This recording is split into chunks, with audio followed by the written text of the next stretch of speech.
Boa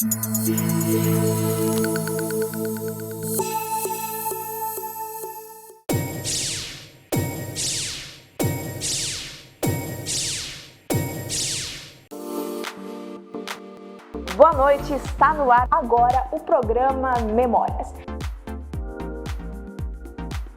Começa agora o programa Memórias e hoje nós mostramos a trajetória e homenageamos Edilaine Vieira Lopes. Ela que é professora e curadora criativa.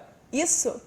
Muito obrigada pela sua participação e seja muito bem-vinda. Muito obrigada, gente. Estou muito feliz de estar aqui, agradeço o convite. Quero agradecer demais a ti, a toda a equipe da Vale, por quem eu tenho muito respeito. E vamos lá, já estou com um lencinho aqui, o que me espera hoje? Gente, eu também estou com um lencinho aqui porque a gente riu tanto. Eu já vou até secar aqui porque já borrou. Isso é escrita criativa, gente. Vamos começar falando sobre duas das suas várias premiações.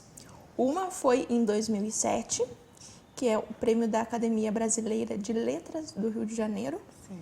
E a outra de 2008. Mas essa é a primeira. Qual foi o texto, qual foi o tema? Sim, em 2007, eu lembro que eu fazia letras na Fevale. E eu já gostava, já era metida, assim, de fazer redações, escrever, sabe? A chata, né? Ninguém queria fazer declamação de poesia, eu ia lá e me voluntariava. Eu sempre queria. Desde pequena, incomodando, né? Os professores diziam, vai, né? Por não incomodar. Então, em 2007, eu estava no Letras e a professora disse, olha, professora Rose, nunca me esqueço, tem um concurso bem legal, é da Academia Brasileira de Letras, né? Eu pensei, nunca que eu vou, imagina, não, eu, né, de Novo Hamburgo aqui. Eu pensei, tá, ela falou para todo mundo, vou mandar. E era sobre a importância da leitura, o quanto é importante no Brasil ler, e era um concurso de redações para professores. E eu escrevi lá o texto e mandei, mas assim, meio que na obrigação, né, deu, pronto, fiz. E qual foi minha surpresa? Que me ligaram isso foi 2007, a premiação em fevereiro, foi 2006 que ligaram. E aí, oi, Edilaine, aqui é a Carla, da Academia Brasileira de Letras. Eu lembro direitinho, né, do sotaque. E eu achando que era telemarketing, que naquela semana estavam ligando para oferecer cartão. E o meu pai ainda disse, atende, diz que eu não quero, né? E eu já fui trigrossa, né? E aí eu, oi Carla, tudo bem? Aí ela avisou, né, você foi, acho que foram 19 mil redações ou 17, foi um número absurdo. E ela disse que eu tinha ficado entre as selecionadas, foi uma honra, assim, né. E depois, já posso falar do segundo ano? Claro, por favor. Aí depois, daí eu acho que me achei, né, gente, porque o prêmio foi ir para lá, conhecer a Academia Brasileira de Letras e a premiação era o livro, né, então o teu texto, todos os textos publicados em livros. E eu cheguei lá, então fomos para o Rio de Janeiro, não conhecia, né, e conhecemos todas as fotos que eu tenho, eu estou chorando, ridícula, toda recebendo, emocionadíssima, né? Porque era o meu sonho conhecer a Academia Brasileira de Letras.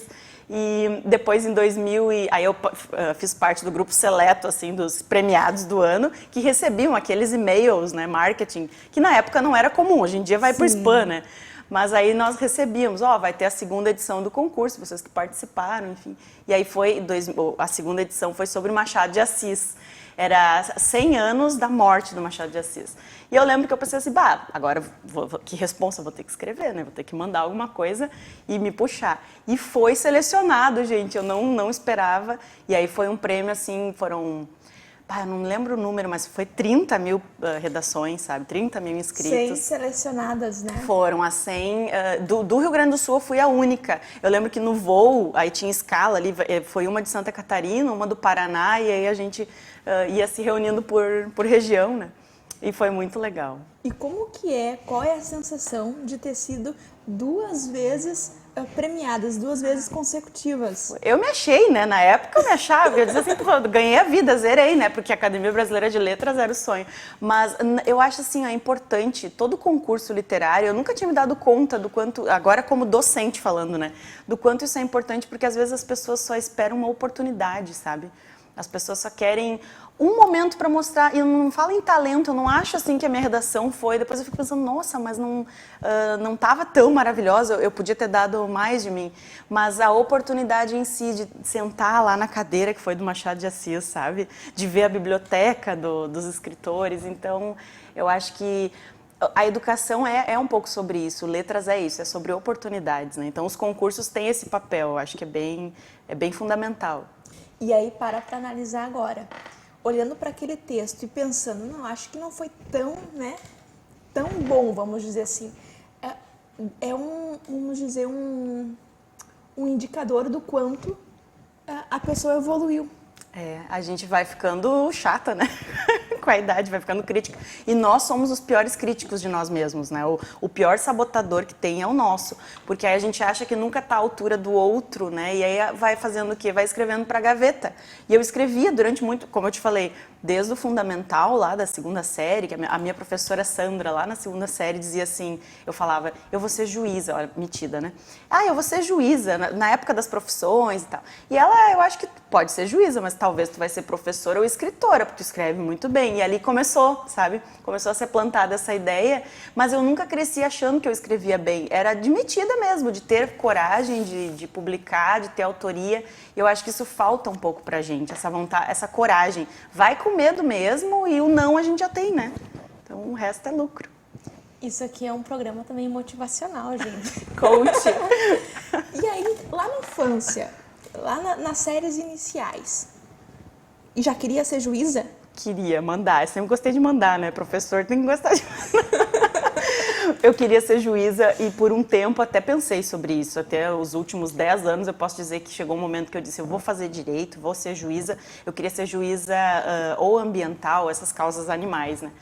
Depois eu fui pensando melhor, não vou ter estrutura, não tem como, porque né, ou eu vou causar lá, vou criar treta lá com as pessoas envolvidas.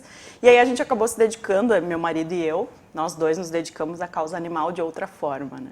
Olha só. Aí deixei o juizado para quem é juiz mesmo. E qual que era a tua relação com a literatura, com os livros, com a escrita lá naquela época? Olha, vou te contar, assim, o meu pai era mecânico de manutenção na Amapá do Sul, né? Então chegava em casa sempre sujo de graxa, aquela questão bruta, né, do sapato. Nada a ver, cultura não letrada, mas sempre valorizando muito a leitura. Ele sempre, as imagens que eu tenho da minha infância, o meu pai sempre lendo jornal. De manhã, assim, ó, mesmo sendo mecânico e trabalhando com questões não de letras, ele lia jornal e dizia, a gente tem que estar bem informado, né? E aí voltava tarde. Então, a minha imagem, se eu fecho os olhos, assim, a minha imagem referência do meu pai leitor é a leitura de jornal. Hoje não, hoje como ele está aposentado, ele lê livros e tal. E a minha mãe, costureira, sempre foi costureira também, fábrica nos tempos do calçado aqui, né? No auge. No auge, exatamente. Mas os dois, tanto a minha mãe quanto o meu pai, não estudaram assim, estudaram até quarta, quinta série, na época, né? Na roça, como se dizia, vieram do interior. Mas a minha mãe sempre dizia, tu tem que estudar, minha filha, tu tem que ter um futuro melhor, né? O pai e a mãe estão tentando te dar aquilo que a gente não teve. E um dia, a minha mãe passou na frente do Santa Catarina comigo, a gente foi numa consulta médica. Nossa, agora eu tô lembrando disso aqui, tô viajando no tempo aqui falando contigo. Ela disse, olhou para a escola, passou bem na frente do Santa, ela apontou para a escola e disse, um dia tu vai estudar aqui. E a minha mãe profetizou na minha vida. Olha, me emociono. Comecei. E aconteceu.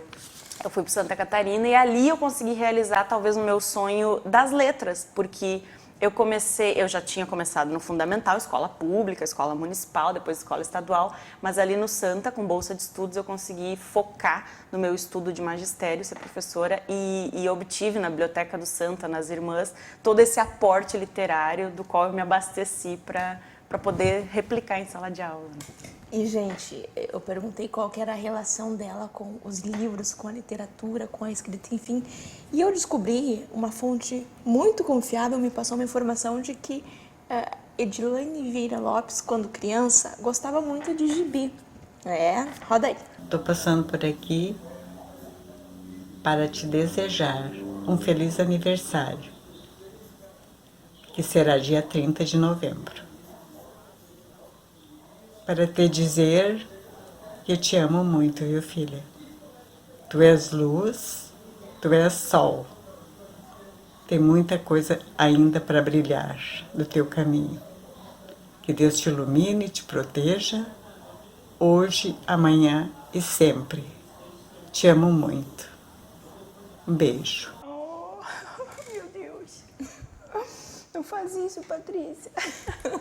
Mãe, te amo. Oh, tu descobriu dos gibis. Ela te falou, querida. Sim, eu sempre fui metida. E muito é incentivo da minha mãe e do meu pai, né?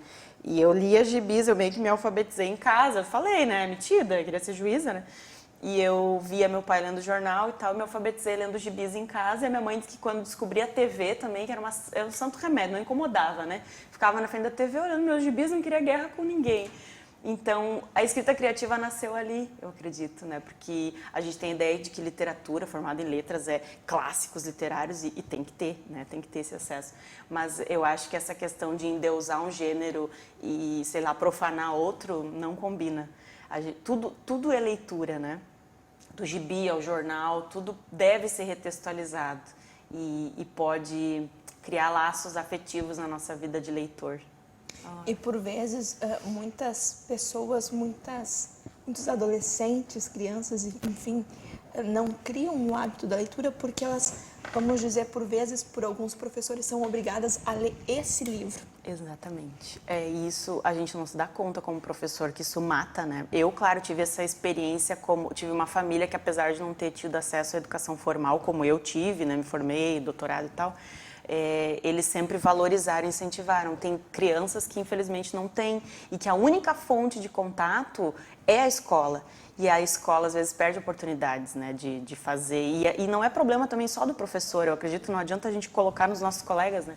É questão de formação mesmo. E hoje eu bato nessa tecla, eu também trabalho com o MEC, Ministério da Educação, fazendo essa formulação, revisão de livros e a gente tenta focar nesse material para que o que chegue nas escolas chegue com qualidade, principalmente na escola pública, né? Para que o professor também tenha um aporte, um complemento, um suplemento ao final do livro, que possa ter uma orientação e fomentar efetivamente a leitura, não matar. A gente pode matar, Falando né? em MEC, Ed, por gentileza, fale a sua formação. Quando a gente começou a gravação desse programa, eu disse, eu não vou falar a formação na abertura, porque a formação é um livro. Como é que eu posso abreviar? Então, por gentileza, fale para os nossos telespectadores qual que é a sua formação. Então, eu brinquei com ela, disse assim, coloca só professora. A professora é a formação que mais me dá orgulho, né? Porque eu acho que todo professor gosta de ser chamado de prof, que é um jeito carinhoso, de sora, enfim. Mas coloca professora e curadora criativa, ou curadora editorial, porque aí envolve escrita criativa. Eu me formei no Letras, como eu falei antes, aqui na Fevale, né, com a Prof. Rose e companhia, muito, muito queridos, tenho contato com eles até hoje. Depois eu fiz uma especialização em educação à distância, olha que ousada na época, não se imaginava pandemia, não se imaginava ensino remoto, isso era lá em 2009, eu acho, 2008, enfim, 2000 lá vai bolinha, né? Melhor não falar fatos aqui. Mas eu lembro que foi toda a distância, foi uma das primeiras especializações que chegou toda a distância e o pessoal me julgava, dizia, tu tá louca, vai fazer isso aí onde já se viu, o ensino tem que ser presencial, né? E olha o que a vida estava preparando, né? Então lá eu fiz a especialização, fiz o mestrado em educação, focado mais naquelas questões que nós não tínhamos no Letras, porque querendo ou não, falta, né? No Letras a gente tem as questões mais de literatura em si, e aí falta, não é que falta, mas poderia ser complementado algo mais focado para a sala de aula. E no mestrado em educação eu consegui encontrar isso. E aí voltei no doutorado, o bom filho a casa torna, fui para o Letras de novo. E depois, não satisfeita, fiz o estágio pós-doutoral. Aí eu fui para a indústria criativa. Aí eu me encontrei, né? Porque tive contato com o pessoal da gastronomia, pessoal da moda, pessoal do design, das caixinhas que até então eu organizava separadas e que eu percebi o pessoal aqui da indústria da cinematográfica, roteiros, televisão. E aí eu fui ver o quanto eu não sabia. O quanto eu era ignorante, porque todos somos ignorantes, só que a gente ignora coisas diferentes, né? E o quanto eu podia aprender e complementar com essas áreas. Foi muito legal. E é só através do conhecimento que a gente percebe o quanto a gente é ignorante em algumas áreas. E aí, para fazer alguma faculdade, algum curso, enfim, à distância, é preciso de disciplina. E a Ed, desde pequena, desde criança, sempre foi Me falaram, tá, Ed? Disciplinada, uma aluna exemplar, um orgulho para a família, uma filha amorosa. Roda aí. Bom, estou eu aqui para falar de filhos. Para falar de filhos, para mim é um orgulho, né? Porque eu tenho umas filhas maravilhosas que eu amo muito, né? São minhas joias. E falar sobre a Edilane, hoje é homenagem para a Edilane. A Edilane é um orgulho, né? É uma filha disciplinada, que sempre agiu de forma correta, nunca teve reclamação dela, né? Até no colégio, quando eu ia buscar os boletins dela, ela era só elogio, né? Nunca tinha uma reclamação. Então, quando pequena, sempre que eu chegava do trabalho, né? Às vezes muito cansado, né? Mas ela já estava à minha espera, né? Para dar aquele abraço de amor, né? Que a gente ficava esperando o dia todo para chegar aquela hora.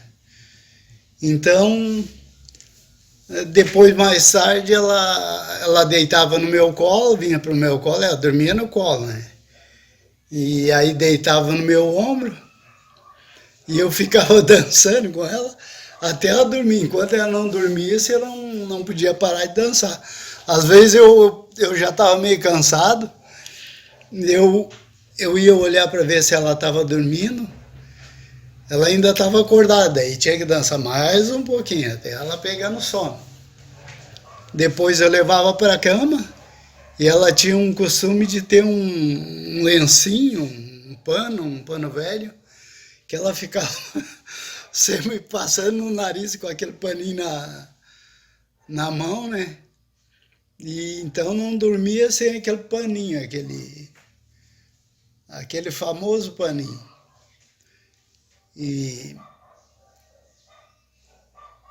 eu tinha que dançar com ela para dormir, não importava se eu estava cansada, não estava. Ah, meu Deus. Pra que fazer maquiagem? Não precisava. Ai, pai, te amo. Obrigada, obrigada. Tudo que eu sou, eu devo a vocês, claro, ao meu marido, a minha família, né? A família do meu marido. Mas como foi a mãe e o pai que passaram agora, queridos, né? Sempre me incentivaram a ser uma pessoa que honra o trabalho, que honra a palavra e no caminho da fé, no caminho da honestidade, acreditando na justiça divina, né? E tô eu com meu paninho aqui, viu, pai? De novo. Antes era o paninho, agora é o lencinho. Culpa de vocês. Pra gente equilibrar conteúdo e vídeo, nós vamos exibir agora mais um vídeo e depois nós continuamos essa viagem pela história. O próximo vídeo é de uma pessoa que te acompanha há muito tempo, desde o início. Roda aí. Laine, que honra poder prestar uma homenagem a você. Confesso que estou um pouquinho emocionada para falar dessa profissional exemplar, dedicada, que construiu uma carreira profissional de muito sucesso, à base de muito trabalho, muito suor, muito esforço. Agradeço pela oportunidade de dividir a sua história profissional, de fazer parte da sua vida pessoal. Somos amigas desde sempre. É uma honra fazer parte da sua vida, de te ver crescer, de te ter a oportunidade de ver todo o teu crescimento profissional, desde lá do início até o momento de hoje. Parabéns, minha amiga, te amo muito, te desejo todo o sucesso desse mundo para você. Um beijão. Ah, não, assim não vai sobrar nada. Daia, nossa, minha amiga do coração, comadre, né? Eu sempre falo que a Daia é uma irmã que eu escolhi, né? Que a vida me deu, porque os amigos são irmãos que a gente escolhe. E ela é mais que uma amiga. Ela estava sempre comigo nos momentos difíceis, nos momentos fáceis, nos momentos de alegria, celebrando a vida. Ai, obrigada, Daia. Te amo. Nem sei o que eu posso dizer. Nada do que eu vou dizer agora vai representar o que eu estou sentindo. Obrigada. Oh. Ege, em que ano você decidiu mudar os rumos da carreira, né? Virar mentora acadêmica, prestar consultoria. Em que momento? Boa pergunta, porque isso foi antes, eu estava refletindo sobre isso, porque muito foi a pandemia, né? Em 2020, de repente, todo mundo se viu preso dentro de casa e começaram todo mundo maratonou no Netflix, fizeram tudo, né? Olhar, não tinha mais nada para olhar, não tinha mais nada para ler, todo mundo releu tudo, e aí foram pegar as gavetas. E aí, opa, eu escrevi isso aqui, escrevi aquilo lá, e começaram a me mostrar, o que tu acha disso aqui, o que tu acha que dá para publicar? Então, 2020 foi o boom, mas assim, foi um boom mesmo, né, do 8 para o 80. Mas eu fui percebendo que antes disso, eu já tinha me tornado, não tinha percebido que eu estava arrumando da professora de língua portuguesa ou de literatura, que muito me orgulho, eu ainda exerço essa função, porque eu acho que é lá, em sala de aula, que está a semente. Mas dali estava havendo uma transição. E isso aconteceu um pouco com a questão do Everton Rosa, né? Porque aí nós fizemos alguns trabalhos de reposicionamento de imagem no Myself Club, eu entrei.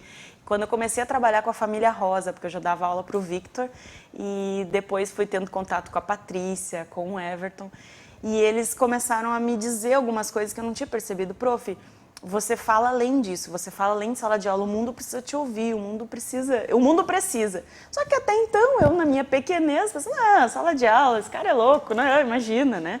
E agora, aí, com o distanciamento e o isolamento, a internet proporcionou isso, né? E agora, eu tenho alunos na escrita criativa na Inglaterra, e sabe, a gente fica assim, gente, o que está acontecendo? Onde eu dormi, que agora tem no Mato Grosso, São Paulo, né?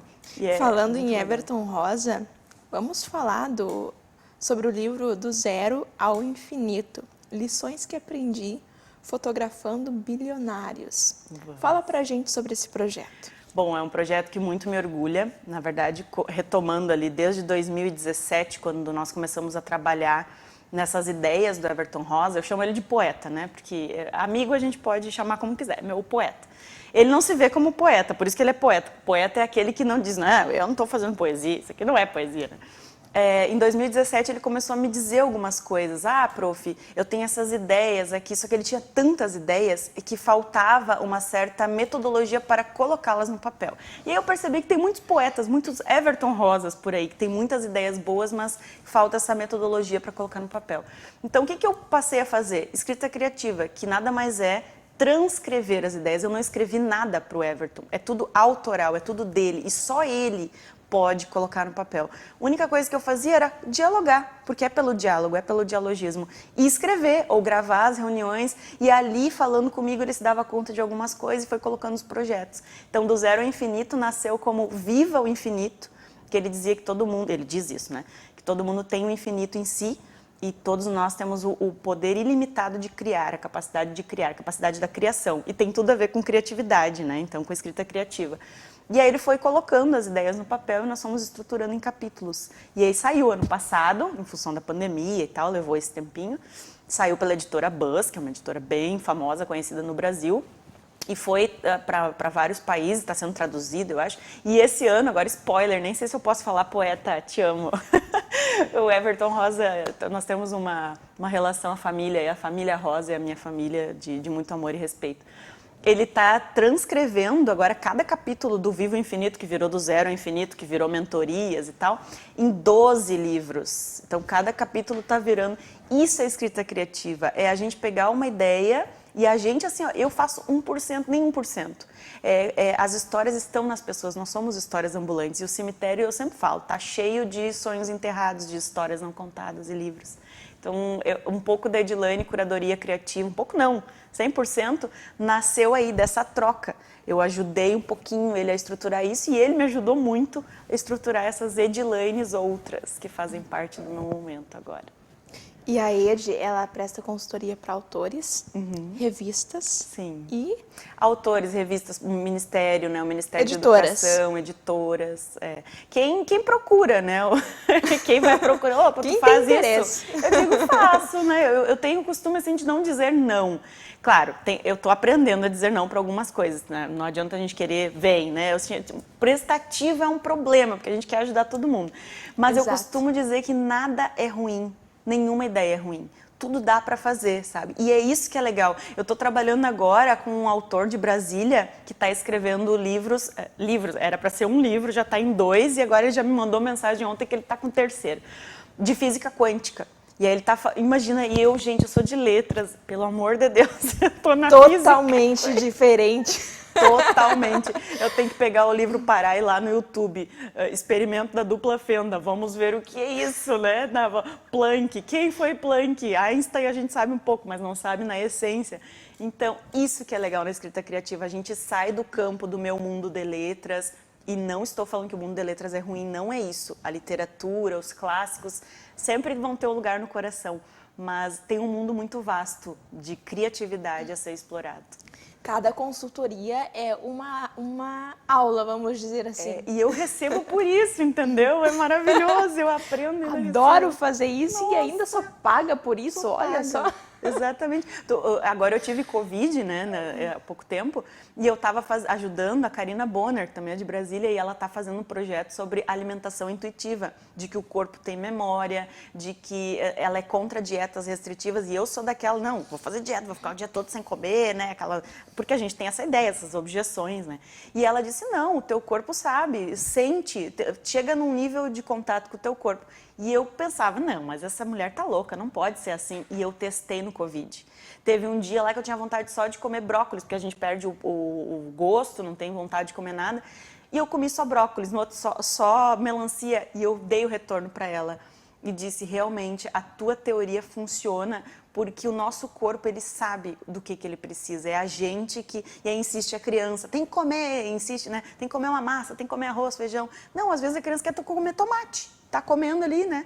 Então, são áreas muito diferentes, né? Da nutrição à física, da física à autoajuda, que é o projeto de posicionamento de imagem, né? E por aí eu vou, né? Muito assim do que a vida prepara. Eu acho que os projetos nos escolhem, Patrícia. A gente escolhe os projetos, sim, mas os projetos nos escolhem. Quando a gente conecta, tá com a anteninha pronta aí. Quando o mestre está pronto, ou quando o aluno está pronto, o mestre vem, né? Então acho que é mais ou menos isso. Em meio a toda essa magia, quais são os desafios? Bom, o primeiro desafio é a coragem, né? Ter coragem e de dizer sim, vamos. Quando o Everton me chamou, por exemplo, na verdade foi o Victor, né? Que era o meu ex-aluno que me chamou, e era para eu ir lá corrigir, pegar um material impresso e corrigir um e-book. Só isso. E eu cheguei lá, o Everton bateu o olho, a gente ficou conversando e fomos da teologia, e ele perguntou, tu faz isso? Eu disse, faço. Nunca tinha feito. Mas eu não menti, eu não disse que eu já tinha feito. Ele perguntou, tu faz? Eu disse, faço. Eu realmente faria, né? Mas não sabia como fazer, mas isso é detalhe, né? Então, esse é o primeiro desafio, ter coragem e estar aberto às oportunidades que surgem, sabe? E o segundo desafio é tirar essas coisas, assim, da nossa mente, que foram ditas ou que foram impostas, né? Tu só pode fazer desse jeito, tu tem que fazer assim. Eu acho que a gente tem que estar disposto a reaprender, né? Aprender de outras formas. O nosso cérebro tem neuroplasticidade, então a vida é tão maravilhosa. É isso. Ai, gente, eu tô com o coração quentinho. Obrigada, Simone, por essa indicação. Simone, sua linda. Ed, você atua nos seguintes temas: literatura, escritura, autoria, leitura, gêneros discursivos e ensino. É possível explicar para a gente rapidamente o que é cada um deles? Vamos tentar, vamos lá. Gêneros, vou começar pelo fim, que é mais fácil. Beleza. Gêneros discursivos tem um pouco a ver com gêneros textuais, é mais aquele trabalho que o professor faz em sala de aula. Eu leciono no momento no Instituto Federal, em Sapiranga, então eu tenho turmas de ensino médio e a gente acaba trabalhando, querendo ou não, né? Redação, proposta de redação, porque tem Enem, porque tem, né? Então, o que é um texto dissertativo argumentativo, o que é um gênero textual, uma carta argumentativa.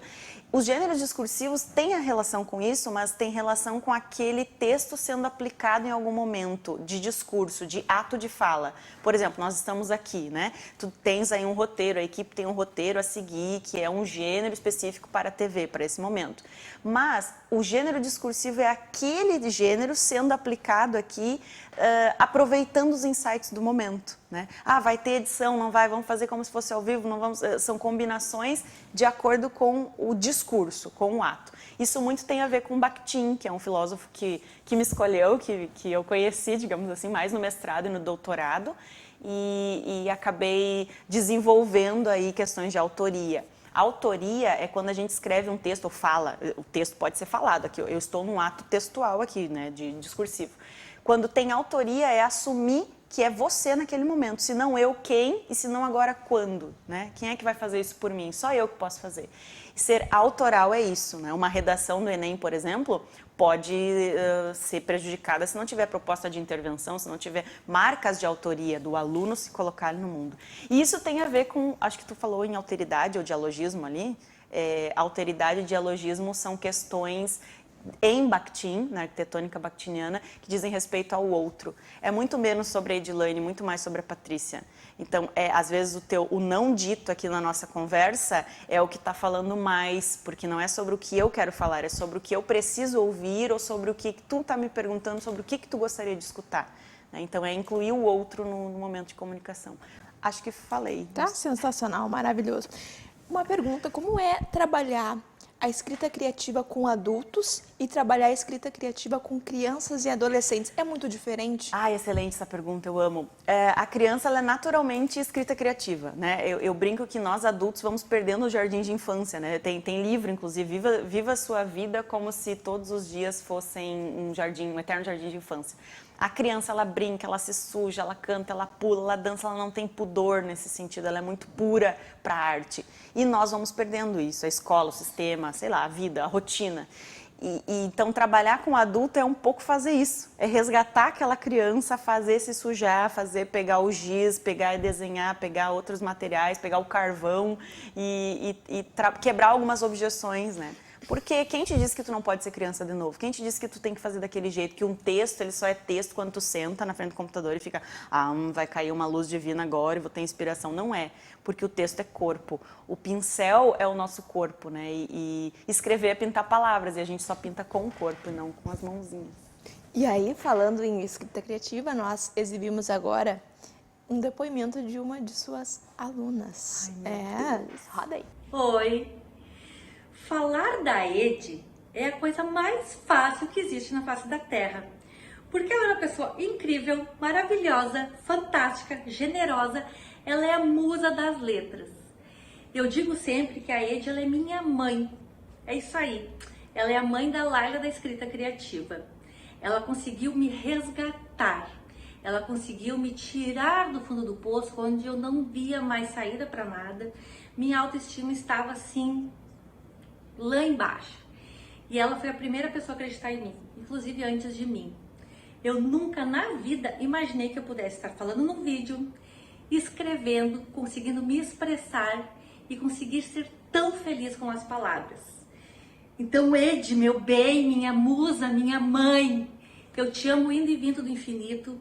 Eu te dedico tudo que existe de melhor que acontece comigo é por tua causa. Um beijo enorme, eu te amo demais. Ai, meu Deus. Enquanto a Edi seca as lágrimas, a gente vai para um rápido intervalo e voltamos já já. Boa noite, está no ar agora o programa Memórias.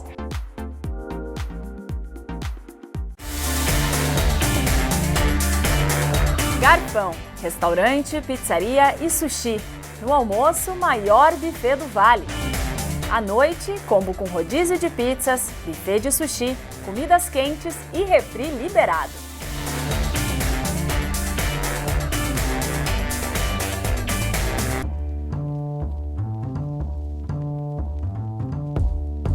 Garfão, restaurante, pizzaria e sushi. É com muita satisfação que a Unimed Vale dos Sinos faz a entrega deste presente especial a você. É o novo Hospital Unimed, referência em tecnologia, inovação e humanização. Uma estrutura toda conectada, com corpo clínico de alta qualidade, trazendo excelência ao atendimento hospitalar. Unimed Vale dos Sinos. Cuidar de você. Esse é o plano. Boa noite, está no ar agora o programa Memórias. Estamos de volta com o programa Memórias e hoje nós mostramos a trajetória e homenageamos Edilane Vieira Lopes. Ela que é professora e curadora de escrita criativa. Isso. Isso. Então, já se recuperou das Já, lágrimas? graças a do Deus, choro? teve intervalo. Secou as A lágrimas? Laila quebrou comigo. Te amo, Agora Laila. deixe seu recado para Laila. Ah, eu que dizer, Laila, te amo, sabe que musa aqui é tu, meu bem, né? Eu fico tão feliz quando pessoas dizem assim, eu me redescobri por meio da Ed, que eu fui instrumento, né? Não é, eu não fiz nada, na verdade eu só fiz algumas perguntinhas ali e ela se descobriu, porque eu sempre vejo as pessoas como potências criativas e escritoras. E a Laila é cronista, é palestrante, vai lançar livro. É o mundo que eu sempre brinco voa, né? Famosona. Te amo, Laila. Obrigada. A honra é toda minha. Ed, 2019 foi um ano muito importante na tua carreira. Teve um estágio muito importante. Fala pra gente sobre esse período, o que aconteceu. Sim. Em 2017, quando lá conversando com o Everton Rosa, ele disse, prof, o que falta tu fazer nos teus cursos? Eu disse, só falta o pós-doutorado, fazer um estágio pós-doutoral. E ele, mas por que tu não faz? Eu disse, pois é verdade, né? Por quê? Aí liguei, falei com a Rose e tal, o pessoal da Fevale, e acabei entrando no estágio em indústria criativa, junto com a orientação do professor Daniel Conte, maravilhoso, querido, e finalizei então as pesquisas junto com ele ali em 2019, final de 2019. E foi ali que eu tive o contato com TV e com esses públicos com quem eu não dialogava no Letras, né? No curso de Letras a gente acaba mais fechado, digamos assim. E por um lado isso é bom, né? Porque a gente fica imerso, mas por outro a gente perde essas conexões. E eu pude no estágio pós-doutorado ousar com a orientação dele. E aí, a gente está abreviando, porque a gente tem só 1 hora de programa, tá, gente?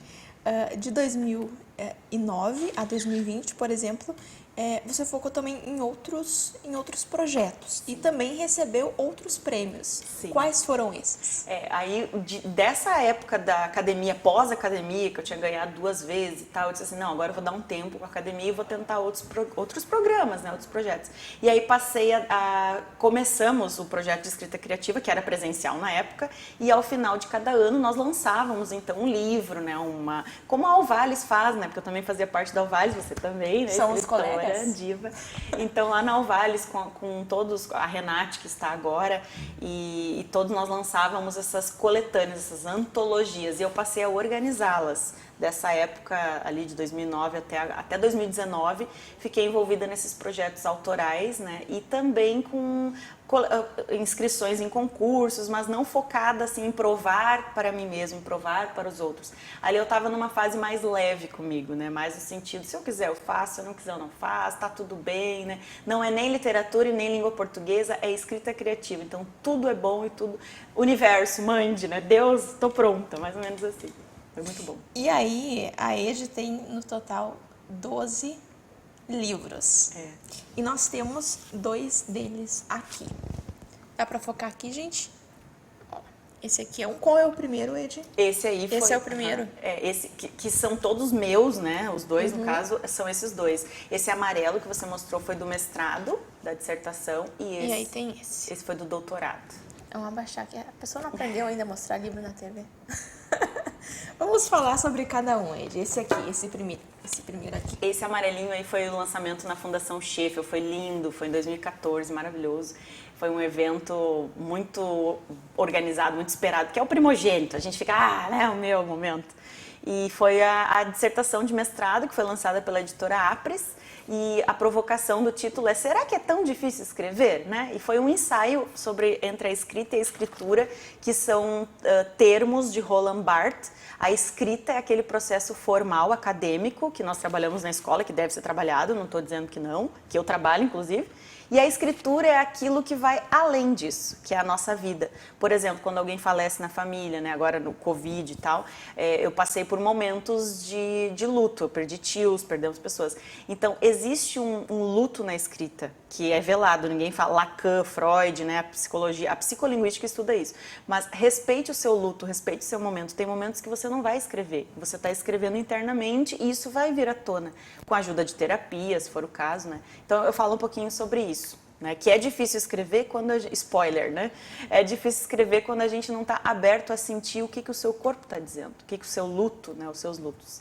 E esse aqui foi a leitura do jornal na sala de aula, foi a tese de doutorado, que aí eu saí do... Ai, peraí, que tá dando barulhinho aqui. Meu celular. Esse aqui foi a tese de doutorado com o foco para Bakhtin e não Roland Barthes, que é sobre o jornal na sala de aula. Que eu ganhei, gente, olha só. É uma maravilha fazer esse programa. Nós temos agora... eu queria dizer, gente, que se a ED fosse um remédio, ela seria um tranquilizante. Por que eu digo isso? Porque tem a ver com o próximo depoimento. Roda aí. Oi, Edilane, tudo bem? Eu recebi, né, o desafio de falar um pouco de ti, da relação, enfim, do trabalho no IFSU. E o que eu posso dizer em poucas palavras, em um minuto? É a leveza que você trouxe, tá? Para mim, nesse pouco tempo, enfim, como colega de trabalho. Então, eu sou surdo e a Edilane, enfim, como companheira ali de trabalho, cada dia mais me tranquiliza em relação ao português, tá? Eu tenho muito medo e a Edilane, ela significa justamente isso, né, no trabalho. Diz, Walter, não se preocupe com as normas formais, tá? Você produz um bom português. Então a Edilane, ela representa esse pouco, né? E esse muito de carinho, enfim, e de tranquilidade. Obrigado, tá, Edilane, por ser essa grande parceira, enfim, no trabalho. Tchau. Ai, meu Deus. O Walter é um colega, um coordenador, um excelente ser humano, profissional, ligado às causas humanas, às causas animais, e eu aprendo muito com ele. Ele comentou que ele é surdo, né? E eu posso dizer que ele é uma das pessoas que mais me escuta no meu dia a dia. Porque os meus silenciamentos, a minha leitura labial, quando eu tô com a boca mais repuxada, ele no vídeo, porque nós não nos conhecemos pessoalmente, nosso trabalho é remoto, né? E ele no vídeo, ele já diz, você não tá bem, né, Edilane? Então, que pessoa. Eu sou muito grata por ter ele e os meus colegas na minha vida. Obrigada. Sem palavras. Ele diz que tem medo de fugir do português formal, de errar. E aí eu aproveito para perguntar. Por exemplo, quem se comunica diariamente com as pessoas, com um grande número de pessoas, quem faz palestras, enfim, qual que é a tua dica? A minha dica é você se sentir um pouco mais seguro pensando que você domina aquele conteúdo. Quando você vai para uma banca, por exemplo, vai defender o seu trabalho, né? Apresentar um trabalho científico, quem escreveu o trabalho? Foi você. Então você leu, você produziu, você sabe. A gente fica com aquela ideia de que os avaliadores, né, o que eles vão dizer, do que eles vão falar. Claro, eles estão ali para avaliar, eles estão ali para trazer críticas construtivas. Alguns se apoderam disso para detonar o trabalho, né? Mas se a gente for pensar de um universo de 5, talvez um faça isso. E os outros 4 vão trazer sugestões, vão trazer melhorias. Então pense assim, vá, apresente a sua ideia com a sua visão aberta para receber essas críticas e filtrar aquilo que realmente for. Às vezes Deus usa as pessoas, às vezes não, sempre.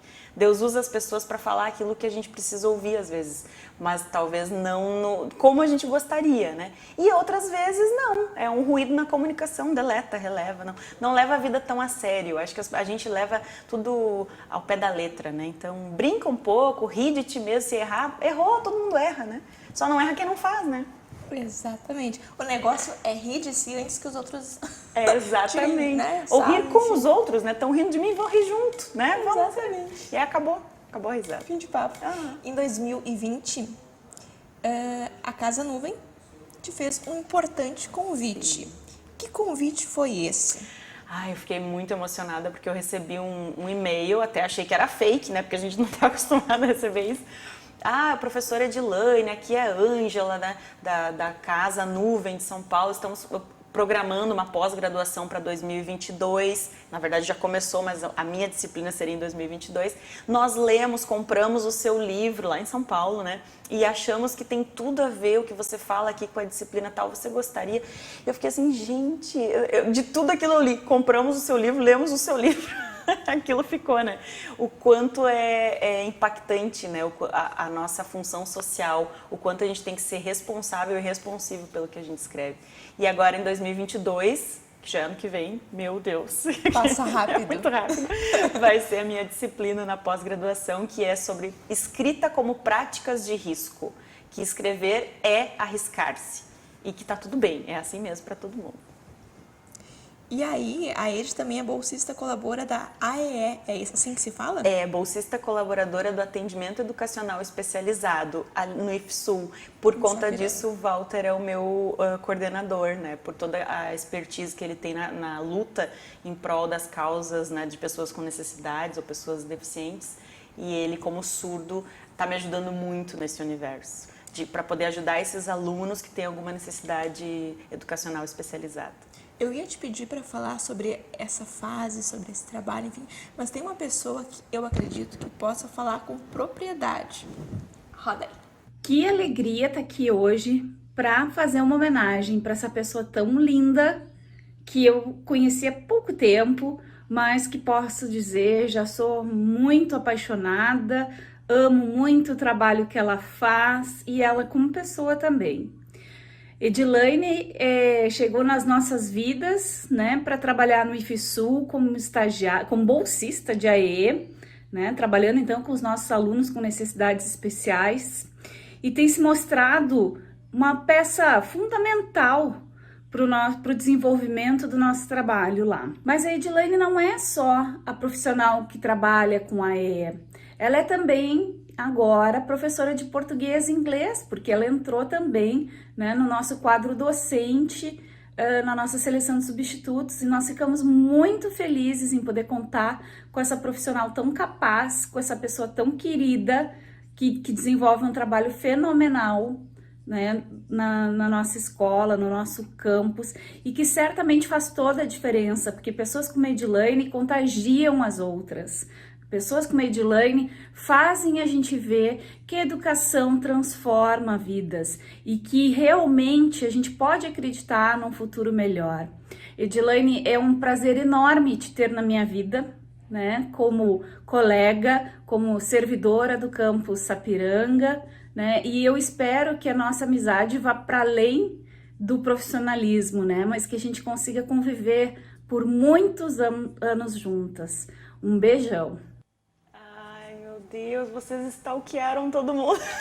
A gente só não exibe o CPF aqui. Gente, até o contato da minha chefe, eu chamo ela de Big Boss, né? Ela é a diretora. Marta, obrigada. Eu que sou muito honrada, né? É uma honra poder trabalhar com essas pessoas maravilhosas, capacitadas e aprender todos os dias. Agora eu convivo com a Marta como minha diretora, minha chefe, e como mãe do meu aluno. Agora eu tô dando aula pro Pedro também, então é outra experiência que eu tô aprendendo muito com ela. Obrigada. Só gratidão e o triplo para vocês aí, vocês são muito competentes. Sabe que eu falava de servidor público antes, né? Bem feito para mim. Eu falava mal, eu dizia assim, porque servidor público não quer trabalhar, porque o sistema, não sei. Só estando lá dentro para você ver o quanto eles trabalham, o quanto eles ralam para realmente entregar uma educação pública de qualidade, né? Então, todo o meu respeito a vocês. Obrigada. Nossa. Os que mais lutam na prática. Verdade. Servidor, né? Servidão, exatamente, essa é a palavra. Exatamente. E agora vamos falar sobre o prêmio Pensar Contra a Corrente de 2021. Qual foi o tema e a reflexão desse ensaio? Vamos lá, eu tô fungando aqui, gente, vocês não vão poder nem editar o negócio. Fungando. Bom, o Pensar Contra a Corrente é um prêmio da América Latina, que é feito com vários países, né, se reúnem.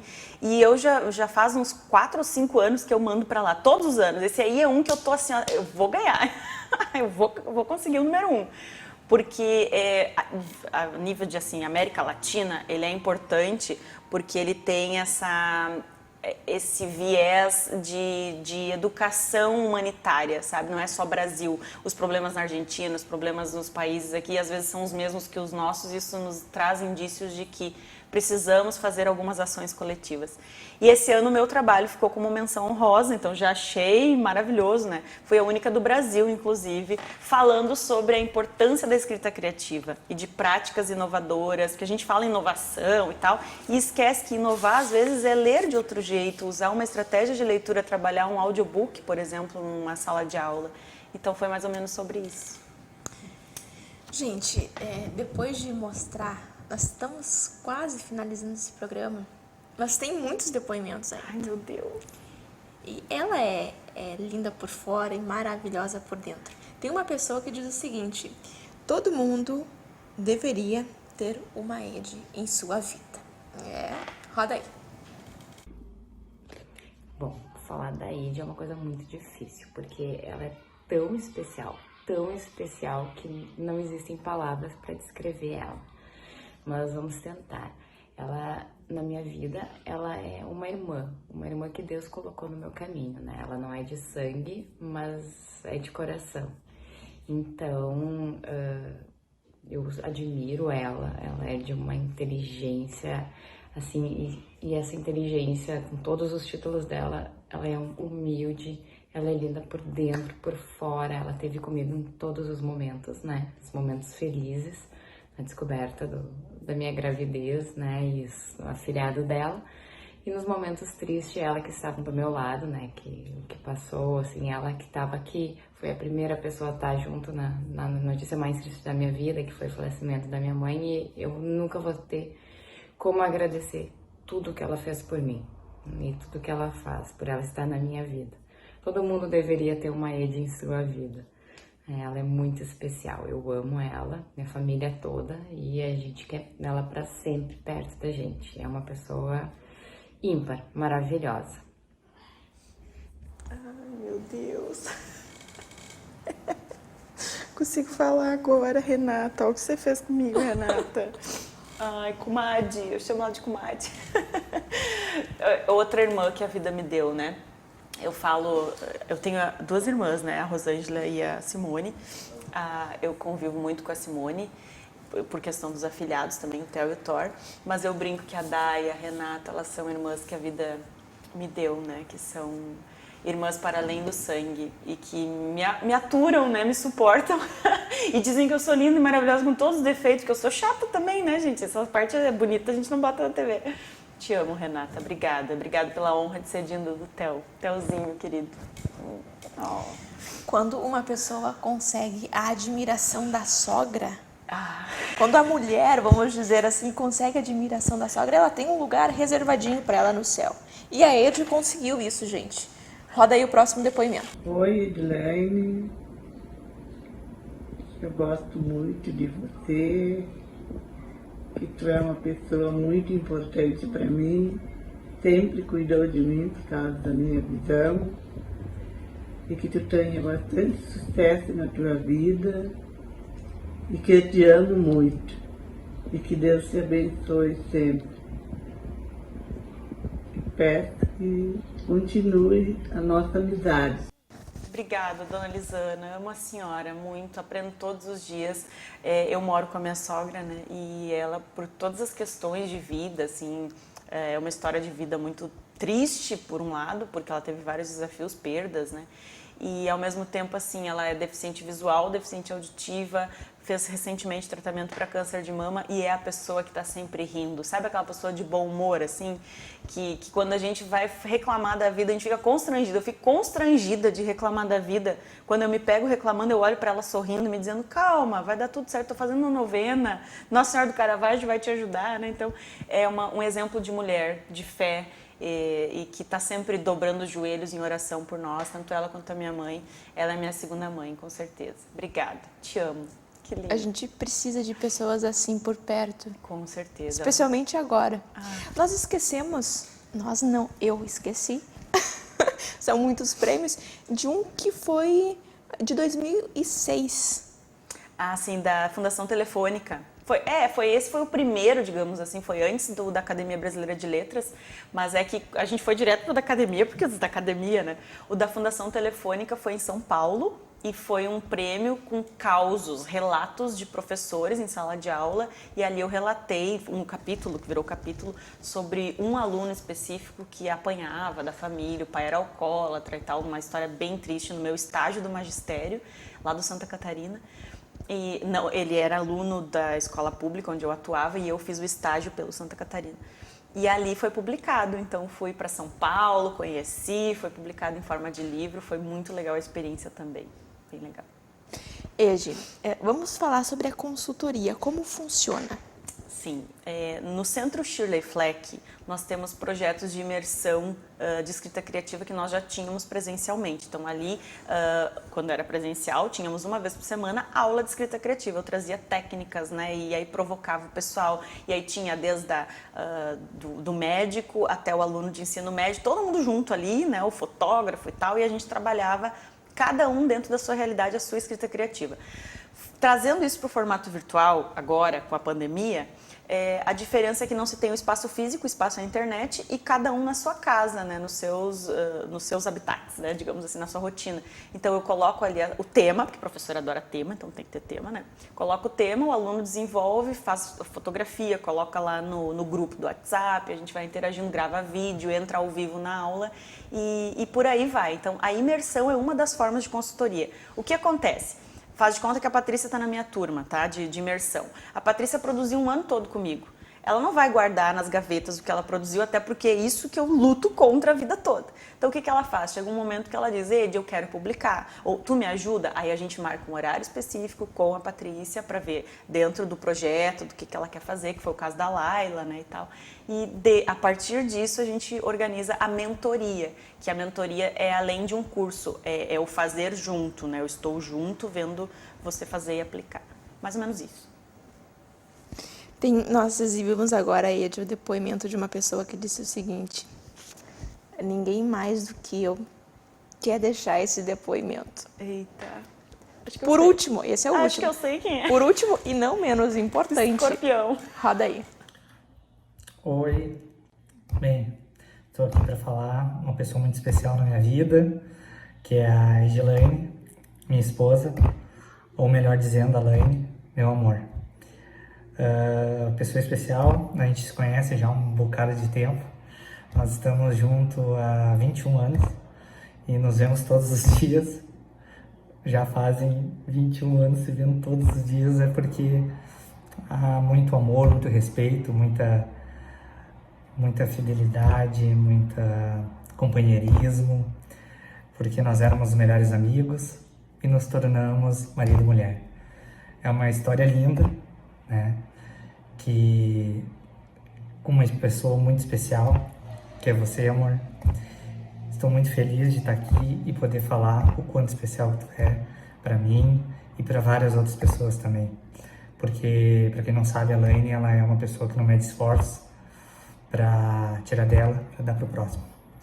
Ela é fantástica, é uma pessoa íntegra, batalhadora, trabalha muito e te amo muito, amor. Fico feliz aqui por estar podendo falar de ti, porque tu merece todo o sucesso, toda a felicidade do mundo. Então eu te amo muito, amor, e fique com Deus, que continue cheio de sucesso, cheio de vida, que você é minha joia rara. Te amo, amor. Parabéns pela pessoa que você é. Hashtag de Luz 08. Respira, respira. Recupera o fôlego. Ai, o que dizer, né? Marido. Eu devo muito de quem eu sou ao Luiz, a família dele, a mãe dele já falou aqui, o pai dele, infelizmente, né, falecido, não tem como fazer essa homenagem, mas eles que me levavam para a Fevale, eles que me buscavam, eles que me incentivavam, né, desde o começo, junto, obviamente, com meu pai e com minha mãe, de quem eu já falei, da minha irmã, da Simone, de todos que já vieram aqui. Mas o Luiz é aquele... Sabe, no ensino médio, quando a gente faz aquele... Não, nós vamos ser só amigos, aquele pacto, né? Não vamos ficar juntos, não vamos nos apaixonar. Deu super certo, né? Como vocês podem ver, deu super certo. E assim, o Luiz, eu ajudava ele a ficar com as menininhas, ele sabia dos meus crushes, né? Então era pra não dar certo mesmo e deu certo. Parece uma história de filme. Exatamente. Melhores amigos, assim, e... Ele sempre me aceitou como eu sou, com as minhas imperfeições. Nós somos o oposto total. Nós somos muito parecidos em algumas coisas, que os parecidos se atraem, mas para outras nós somos completamente o oposto. E dá certo, né? A gente funciona. Então, ele falou ali que eu abro mão de mim para para dar para os outros, mas isso é muito ele também, né? E a família, né? A mãe dele, com os cachorros, o projeto Cão Valente, são projetos que muito nos orgulham, porque muitas pessoas dizem assim, vocês gastam, para que gastar 5, 6 mil com esses cachorros, cirurgia, vocês venderam um carro para construir canil, vocês são loucos, vão viajar, vão para a Europa, e a gente sempre diz, a Europa vai ficar lá. A gente tem a vida toda, né, para a Europa, esses cachorros não tem outra data, tem que ser agora, a gente precisa resgatar. E eu acho que é muito de Deus tocar o coração como missão, sabe? E eu sou muito grata por poder ter uma missão para além da Edilane. Não existe Edilane, é Edilu, como ele disse, né? Ediluiz, é uma brincadeira nossa. Então, casamos em 2018, estou muito, muito feliz. E é ele que deve ter aprontado essa homenagem contigo, né? Porque esses contatos aí, aqui, ó, a gente vai conversar depois. Te amo, Eu amor. quero aproveitar para agradecer, porque realmente ele foi fundamental para que esse programa acontecesse. Com certeza. E assim, quero agradecer então, né? Já posso fazer o agradecimento Já final? pode fazer o agradecimento Quero final. agradecer a Simone também, a equipe da Vale TV, Rodrigo, a você, Patrícia, o pessoal da edição. Assim, ó, a gente não tem noção de quantas pessoas, né? A gente já sentou aqui, gravou e foi embora, né? E eu tinha essa ideia. E o quanto isso que vocês fazem é genuíno, e trabalhar com memória, trabalhar com afetividade, trabalhar com história. Isso é escrita criativa. Eu não preciso explicar o que é escrita criativa. Isso aqui que vocês estão fazendo é. E obrigada por esse momento, por poder refletir um pouquinho sobre a minha carreira. Agora, foi um presente de aniversário antecipado, né? Então, o meu aniversário é dia 30 de novembro, já estou ganhando meu presente. E a todas as pessoas que vieram, que participaram, ou as que não puderam mandar, de repente, minha gratidão. A todo mundo que está na minha vida, direto ou indiretamente, afilhados, minha irmã, todo mundo. Amo vocês. Obrigada. Ed, muito obrigada pela sua participação. Eu termino com o coração quentinho. E você que nos acompanhou até aqui, gratidão, muito obrigada. E tenham uma ótima semana. Tchau, tchau. Obrigada. Boa noite, está no ar agora o programa Memórias.